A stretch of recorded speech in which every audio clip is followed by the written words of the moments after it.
नमस्ते। थर्ड आई में आपका स्वागत है। नव वर्ष 2024 की आप सबको बहुत बहुत शुभकामनाएं। आपको, आपके परिवार को नव वर्ष शुभ हो, मंगलमय हो और इस वर्ष आप भी के लिए और उपलब्धियां हासिल हो, स्वस्थ रहें। इसी कामना के साथ अब 2024 की शुरुआत करते हैं। आज थोड़ा दो तीन मुझे ऐसा लगा कि पहला दिन है साल का। जब छोटे थे तो बहुत मानते थे कि पहले दिन ये ज़रूर करना चाहिए, फिर साल भर ठीक रहेगा। तो उसी बात को मानते हुए ये हुआ कि आज क्या बात करें। तो मुझे लगा कि आज हम लोग थोड़ी बात कर लें, देश के सामने क्या चुनौतियां और क्या अवसर हैं, बीजेपी के सामने क्या चुनौतियां और क्या अवसर हैं, और इंडिया गठबंधन के सामने क्या चुनौतियां और क्या अवसर हैं। सबसे पहले देश की बात कर लें तो देश की जो मुझे ऐसा लगता है जो चुनौती भी है और अवसर भी है, आप क्योंकि ये दुधारी तलवार है, वो ये है कि वो एक युवा देश है, दुनिया का इस समय का सबसे युवा देश। और जो अगले 20 साल तक, 15 से 20 साल तक हमारी ये एडवांटेज रहेगी कि हम दुनिया के युवा देशों में रहेंगे। हमारी मेजॉरिटी ऑफ द पॉपुलेशन युवा रहेगी। और फिर वो 20-25 साल बाद ये हो जाएगा कि हम दुनिया के थोड़े वृद्ध देशों की तरफ आ जाएंगे, जब ये पॉपुलेशन आज से 20-25 साल बाद की बात करेंगे। तो अगर युवा देश है तो ये चुनौती भी और अवसर भी है। अवसर तो ये है कि आपके पास इतनी मैन पावर है, आपके पास एक रेडी टू वर्क लोग हैं। लेकिन चुनौती यह है कि आपको इनको रोजगार देना है, आपको इनको कुछ काम देना है। और अगर आप वो काम नहीं दे रहे हैं तो एक तरह से इतनी मैन पावर जो यंग है, काम करने के लिए उत्सुक है, चाहती है काम करना, उसको आप एक तरह से इस बड़ी अपॉर्चुनिटी आपके हाथ से निकल रही है। पहला तो हो गया युवा देश। दूसरा मुझे लगता है कि अंतर्राष्ट्रीय उसमें आपके पास बहुत सी चुनौतियां और बहुत से अवसर हैं। थोड़ी बात शुरू कर ले चीन से, और चीन से इसलिए कर ले, चुनौती अब क्या है। चुनौती चीन के साथ सबसे बड़ी है, जैसे मैं अगले एक आध दिन में, आज क्योंकि मैंने कहा 1 जनवरी को नहीं करेंगे, अब रिजांगला अगर आपको याद हो, मेजर शैतान सिंह 114 कुमायूं रेजिमेंट के 114 वीर जवानों ने शहादत दी। अब जो समाचार आ रहे हैं वो गूगल कर लीजिए आपको खुद, उसको चीन ने बफर जोन डिक्लेयर कर दिया, जो वो स्मारक था, और उसको पीछे ढकेला है। अब हम लोग कह रहे हैं नहीं, हमने उसको रीलोकेट किया है, वो छोटा स्मारक था, लेकिन वो चीन ने हमें ढकेल दिया। तो सबसे बड़ी चुनौती ये है कि चीन जो है वो ना केवल हमें थ्रेट कर रहा है, वो हमारी सीमा के अंदर घुस रहा है।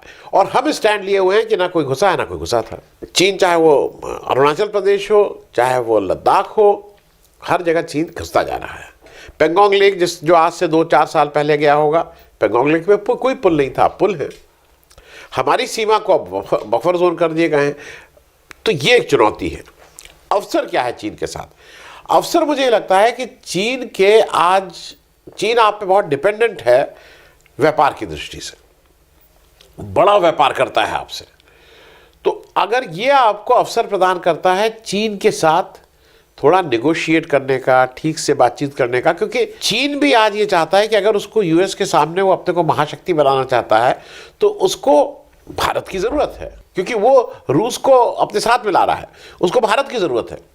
अब अगर आप कूटनीति दृष्टि से, डिप्लोमेटिकली इस अवसर को अपने लिए यूज कर सकें तो वो आपकी सफलता होगी, आपके डिप्लोमेसी की। तो एक तो ये है। दूसरा, पाकिस्तान में कुछ रियल पॉलिटिक होनी चाहिए। पाकिस्तान में हरदम वो रिटोरिक करके कि अब हम पीओके को लाएंगे, हम पीओके में कब्जा कर लेंगे, हम दौड़ के पीओके कर लेंगे, ये सब रिटोरिक है। लेकिन मुझे ऐसा लगता है कि पाक सबसे बड़ी चुनौती है इस देश के लिए।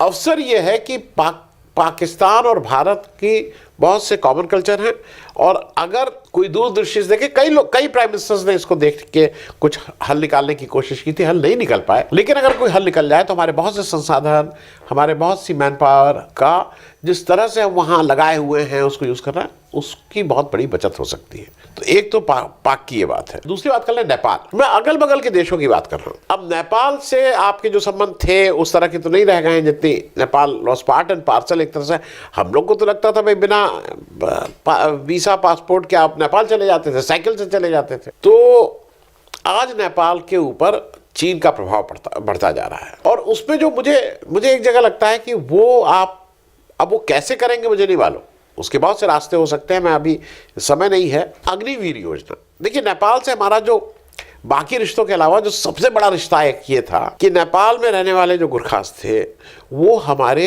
आर्मी के, हमारी सैन्य शक्ति की रीढ़ की हड्डी थे, हैं one of the best fighting regiments of the country. गुरखास आते हैं नेपाल से, गुरखाली बोलते हैं, भारत के गुरखास भी हैं, वहाँ के गुरखास भी हैं। अब आपने अग्निवीर योजना जब शुरू की, 4 साल का एक कुछ वो, तो आपके यहाँ तो कोई आपके डर से बोलेगा नहीं, लेकिन नेपाल को समझ में आ गया कि ये 2.5-3-4 साल बाद ये लोग हाफ ट्रेंड हाफ वो जब वापस पहुंच जाएंगे तो ये सरदर्दी होंगे नेपाल के लिए। तो नेपाल ने अब जो यहाँ पे भर्ती की होती थी, सेना की भर्ती, उस पर अब उसने पार्टिसिपेट करना बंद कर दिया है। तो अब नेपाल से कोई भर्ती नहीं हो रही है, गुरखास नहीं आ रहे हैं। और सबसे जो मुझे लगता है कि सबसे जो मेरे लिए चिंता वाली बात है वो ये है कि ये गुरखास अब डाइवर्ट हो रहे हैं, वो चीनी आर्मी में जा रहे हैं, चाइनीज आर्मी में। तो ये एक चुनौती और अवसर दोनों थे। अवसर अभी भी हैं, नेपाल को आप बहुत से अवसर हैं, बहुत सी चीजें हैं जहां आप नेपाल के साथ ठीक कर सकते हैं। एक थोड़ा और अंतर्राष्ट्रीय दृष्टि से एक चीज कर लें, आपको थोड़ी अपनी पोजीशन क्लियर करनी होगी। आप यूएसए, कनाडा, यूके, जो बड़े बड़े दुनिया के देश हैं, उनके सामने आप घर में कहते हैं हमने G20 किया, लेकिन यूएसए, कनाडा और यूके के आपके रिश्ते कहने को कुछ भी हो, लेकिन वो लोग तो 26 जनवरी को आपकी परेड में भी नहीं आते हैं। मतलब इस बार नहीं आए बाइडेन। ये सब लोग अपना अपना स्वार्थ है और उसको शायद हम लोग ठीक से रीड नहीं कर पाते हैं। और हाल के दिनों में जो भी हुआ कनाडा में और यूएसए में कुछ सिख आतंकवादियों को लेकर के, उसको बेटर हैंडल किया जा सकता था। एक और बात करना ये जरूरी है कि जो इस्लामिक देश है, जैसे कतर है, अब कतर में क्या हुआ, कतर ने 8 भारत के पूर्व नौसेना अधिकारियों को मृत्युदंड दे दिया है। अब उसमें कोई कह रहा है शायद मृत्युदंड को अपील में उन्होंने आजीवन कारावास में बदला है, लेकिन मृत्युदंड दे दिया था। और दिया क्यों था? क्योंकि वो चीन और पाकिस्तान इसके अगेंस्ट आ गए थे। उन्होंने यूएसए और भारत के साथ ये जो वहाँ गिरोहबंदी होके कतर में जो इजराइल के लिए काम करना की कोशिश हम लोग कर रहे थे, मतलब ये कंपनी कर रही थी, उसकी पोल पट्टी खोली और इसलिए ये गिरफ्तार हुए। एक तो इजराइल और पैलेस्टीन में, ठीक है, इजराइल से आप रिश्ते रखिए, आपको बात लगता है कि इजराइल से रिश्ते रखना बहुत जरूरी है, लेकिन पैलेस्टीन को दूर मत करिए, not at the cost of Palestine. दोनों से हमारे रिश्ते हो सकते हैं, रिश्ते थे इतने सालों से, दोनों से थे भाई। इजराइल से तो हमने नरसिम्हा राव के ज़माने में हमारे डिप्लोमेटिक वो स्टार्ट हुए, उसके बाद रिश्ते कायम थे। लेकिन अब आप अपने को एक पोजीशन पे करते हैं, ऑफिशियली आप कुछ कहते हैं, फिर आप उसको कंट्राडिक्ट करते हैं, वो थोड़ी क्लैरिटी की जरूरत है। एक चीज कहना जरूरी है देश के लिए, जो देश के सामने सबसे बड़ी चुनौती है वो जो आर्थिक पक्ष, उसमें वो असमानता, वेल्थ की जो वेल्थ है वो बहुत असमान रूप से लोगों में विभाजित हो रहा है। ये ऑक्सफैम के डेटा है, 1% लोगों के पास 40% वेल्थ है। जो टॉप 1% है उनके पास देश की कुल वेल्थ का 40% है, और जो बॉटम 50% है, 50% लोगों के पास 3% वेल्थ है। मतलब फिर से समझिए, 1% लोगों के पास 40% वेल्थ, 50% लोगों के पास 3% वेल्थ। इतना असमानता है कि ये सब आपके यहाँ दुनिया के बिलियनर बढ़ रहे हैं, आपके यहाँ का कोई व्यक्ति दुनिया का दूसरे तीसरे नंबर का सबसे अमीर आदमी बन रहा है, और उस पीरियड में बन रहा है जब 80 करोड़ जनता को आज़ादी के 75-80 साल बाद भी आपको फ्री अनाज देना पड़ रहा है, और आप पोस्टर पे लगा रहे हैं कि अब भूखा कोई नहीं सोएगा, अब भूखा कोई भी नहीं सोएगा। ये is a matter of honour. मतलब ये आपको लगता है कि ये बहुत बड़ी बात है मेरे ख्याल में। दूसरा, मुझे एक चीज़ ये लगती है कि एक अवसर है आपके पास, आप ये जो मेक इन इंडिया, ये जो वर्ड्स को चेंज करके जो आप वैल्यूएशन करके दिखाते हैं कि हमने यहाँ पे किया, उस सबसे देश को साफ साफ बात करिए।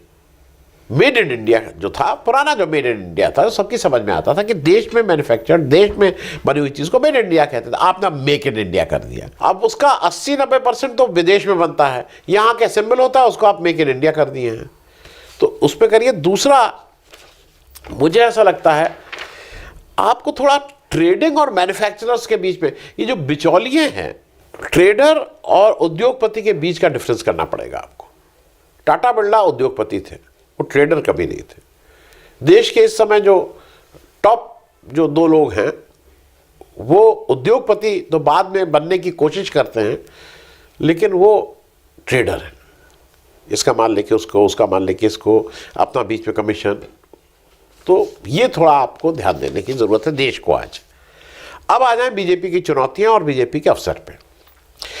पहली तो चुनौती बीजेपी की है, जो बीजेपी को लगता होगा, बीजेपी को कभी कभी आपको नहीं लगता होगा, बीजेपी के लोग लगता है ये इवेंट मैनेजमेंट कब तक चलेगा भाई, कब तक इवेंट मैनेजमेंट के सहारे सिर्फ इवेंट मैनेजमेंट। दूसरा, ये ईडी, सीबीआई, इनकम टैक्स, इस तरह के सहारे कब तक आप इलेक्शन में जाते रहेंगे। एक बड़ी चुनौती बीजेपी में है जो अब बीजेपी में कोई एड्रेस नहीं कर रहा है, लेकिन शायद अंदर अंदर तो अब चर्चा भी वहां करना तो मुश्किल होगा बीजेपी में। जब बीजेपी के बाहर वाले नहीं चर्चा कर सकते तो बीजेपी में कौन चर्चा करेगा कि वहां मोदी के अलावा दूसरा नेतृत्व कौन है। क्योंकि जो नेतृत्व थे भी उनको धीरे धीरे खत्म किया जा रहा है। चाहे मैं अडवाणी जी तो पुराने उसके हो गए, लेकिन शिवराज सिंह चौहान हुए या रमन सिंह जी हुए या वसुंधरा राजे हुए या कोई भी फॉर दैट मैटर, सबको आप किनारे लगा रहे हैं। तो मोदी जी के बाद कौन सा नेतृत्व है वो बहुत तैयार होती दिखाई तो नहीं दे रही है। एक बड़ी चुनौती और बीजेपी के सामने ये है कि वो धीरे धीरे केवल हिंदी हार्टलैंड की पार्टी बन के रह गई है। साउथ से उसका कोई मतलब नहीं, जम्मू कश्मीर से कोई मतलब नहीं। मतलब मैं इसलिए कह रहा हूं कि वो उसके सामने ही चुनौती है। उसको अगर ऑल इंडिया पार्टी बनना है तो उसको शायद फिर से जो उसकी मूल विचारधारा है उस पर विचार करना होगा। अवसर बीजेपी के सामने एक तो सबसे बड़ा यह है कि जो मैंडेट मिला है बीजेपी को, 2014 में मिला, 2019 में मिला, और मोदी है तो मुमकिन है, ये भी बड़ी बात है। लोगों का एक काफी बड़ी संख्या के लोगों का ये विश्वास है मोदी जी के ऊपर कि मोदी जी अगर है तो वो कर सकते हैं। मोदी जी के ऊपर कोई गठबंधन का प्रेशर नहीं है कि गठबंधन सरकार चलानी है, तो क्यों नहीं। ये अवसर बड़ा अवसर है देश की मूलभूत चीजों को। अब वो महिला आरक्षण करके आपने महिला वंदन नंदन नाम कर दिया, जिसका पता ही नहीं कि अगले 5 साल बाद लागू होगा कि 10 साल बाद होगा कि 15 साल बाद होगा। ग्राउंड पे नहीं कर रहे हैं आप। अवसर इसलिए है कि आप नोटबंदी और इस तरह की आप हॉरिबल मिस्टेक करते हैं देश के, कोई आपसे नहीं पूछ रहा है। तो मुझे ये लगता है कि आपको अवसर मिला हुआ है अगर आप उसको ठीक ढंग से ठीक जगह फोकस करें। जैसे अब एक बात कर लें, हम लोग आज से 30-40 साल पहले देश की स्थिति ये थी, जो हम लोग विश्व गुरु की आज बहुत बात बार बार करते हैं, हम लोग दुनिया के नॉन अलाइन मूवमेंट को लीड करते थे। और हम लोग अमेरिका और उस समय रशिया भी था, मतलब यूएसएसआर था, इनके सामने हम लोग एक तीसरी ताकत के रूप में हम लोग एक गुट निरपेक्ष देशों को नेतृत्व प्रदान करते थे। आज आप कभी इनके साथ अलाइन, कभी उनके साथ अलाइन। तो मुझे लगता है कि वो एक आपको अपनी अवसर है आपके पास। दुनिया में बहुत से लोग अब इस समय अमेरिका से परेशान हैं, चीन के साथ जाना नहीं चाहते हैं, लेकिन आपकी तरफ वो नेतृत्व के लिए देख रहे हैं। लेकिन उसके लिए आपको अपनी डेमोक्रेटिक वैल्यूज़, अपने मतलब आपको कुछ दिखाना होगा कि हमारे यहाँ भेदभाव, ये जो एक अल्पसंख्यक के साथ बर्ताव नहीं, मतलब उस पर आपको कुछ काम करना होगा। और आपके पास सबसे बड़ा अवसर ये है कि विपक्ष पूरा बिखरा हुआ है, उनके आपस में बहुत झगड़े हैं, तो एक बड़ा अवसर है आपके पास। अब अंतिम बात कर लें, इंडिया गठबंधन के पास क्या चुनौती और क्या अवसर। चुनौती की तो लिस्ट अगर करें तो मैं अगर 10 बताऊंगा तो कम से कम 20 आप भी बता सकते हैं। इंडिया गठबंधन के साथ सामने तो चुनौती ही चुनौती है। कौन पार्टी किसके साथ होगी उसकी चुनौती, कौन लीडर होगा उसकी चुनौती, कौन संयोजक होगा उसकी चुनौती, कौन प्राइम मिनिस्टर कैंडिडेट होगा उसकी चुनौती, सीट शेयरिंग की चुनौती, कॉमन मिनिमम प्रोग्राम की चुनौती। अब कई लोग कह रहे हैं कि नहीं सीएमपी तो अभी तक नहीं हुआ। सीएमपी में जितने मैंने सीएमपी देखे वो कुछ चीज़ों के बनते थे कि इसको नहीं छुआ जाएगा। एनडीए का सीएमपी ये था कि 370 पे आप कुछ नहीं करेंगे, इस पर कुछ नहीं करेंगे, जो इस तरह के मुद्दे थे उस पर नहीं करेंगे। तो सीएम, अब कुछ लोग सीएमपी है। और एक चीज़ मुझे इंडिया गठबंधन में लगती है कि थोड़ी, तो राहुल गांधी कहते हैं कि भाई नफरत के बाज़ार में मोहब्बत की दुकान, लेकिन विचारधारा की क्लैरिटी होनी चाहिए। विचारधारा की बात होती है, सब कुछ होता है आरएसएस की विचारधारा में, लेकिन आप ऑफर क्या कर रहे हैं, what is there on the platter, उस पर थोड़ी और क्लैरिटी की ज़रूरत है। ऐसा ये चुनौती है इंडिया गठबंधन से। अवसर, जैसे चुनौतियां असीमित हैं वैसे अवसर भी असीमित हैं। अवसर तो इंडिया गठबंधन के पास इतने हैं कि आप अगर उसको लिखना शुरू करें तो अवसर ही अवसर है। सबसे बड़ा अवसर यह है कि लोग, बेरोजगारी है इस देश में, लोगों को समझ में आ गया है कि बीजेपी बेरोजगारी में नहीं इंटरेस्टेड है, बीजेपी मंदिर और हिंदू मुस्लिम, इंडिया पाकिस्तान, इसमें ज़्यादा इंटरेस्टेड है। तो अगर बेरोजगारी वाले फ्रंट पे आप कुछ ठीक प्रोग्राम ठीक वो करके बात करते हैं तो ज़रूर उस पर फ़र्क पड़ेगा। दूसरा ये है कि अब लोग थोड़ा बीजेपी और मोदी जी सरकार से दुखी होते हुए भी दिखाई दे रहे हैं। लोगों को लग रहा है कि भाई आप राजस्थान में तो आपको 450 का सिलेंडर मिलेगा, यूपी में तो 1100 रुपये का मिलेगा। दोनों जगह बीजेपी की सरकार है, तो ये क्यों? और इस तरह के एक नहीं तमाम चीज़ें हैं जिसमें अब लोग मोदी जी से थोड़ा दुखी या जो उनके प्रति उनकी जो आस्था या प्रेम था उस पर कमी आई है। और मुझे जो लगता है कि जो सबसे बड़ा अवसर है इस इंडिया गठबंधन के लिए, जो देश का फेडरल स्ट्रक्चर है ना, वो हरदम कलेक्टिव लीडरशिप की बात करता है, सामूहिक नेतृत्व की बात है। तो शायद इंडिया गठबंधन वो उस फेडरल स्ट्रक्चर में सामूहिक कलेक्टिव लीडरशिप का बिल्कुल आइडियल प्लेटफॉर्म हो सकता है। आइडियल इसलिए कि सब अपनी अपनी स्टेट के अपने अपने लीडर, लेकिन जब नेशनल उसकी आती है तो भाई हमें कॉमन प्रोग्राम के साथ यहाँ पे हैं। तो गठबंधन मतलब इंडिया गठबंधन के पास अवसर खूब हैं। अगर ठीक से अब वही है, अगर सीट शेयरिंग ये सब कर लेते हैं तो बहुत अच्छे अवसर हैं, नहीं करते हैं तो बिखरे रहिए। आपका मतलब मुझे नहीं लगता है कि फिर आपका बहुत चांसेस है। तो कुल मिला के 2024 हमारे देश को समृद्ध बनाए, हमारे देश को खुशहाल बनाए। इन्हीं बातों के साथ आज का थर्ड आई इसी पे कर रहे हैं। कल से हम लोग फिर प्रश्न पूछना शुरू कर देंगे जो हमारा मूल काम है। बहुत बहुत धन्यवाद। Thank you so much.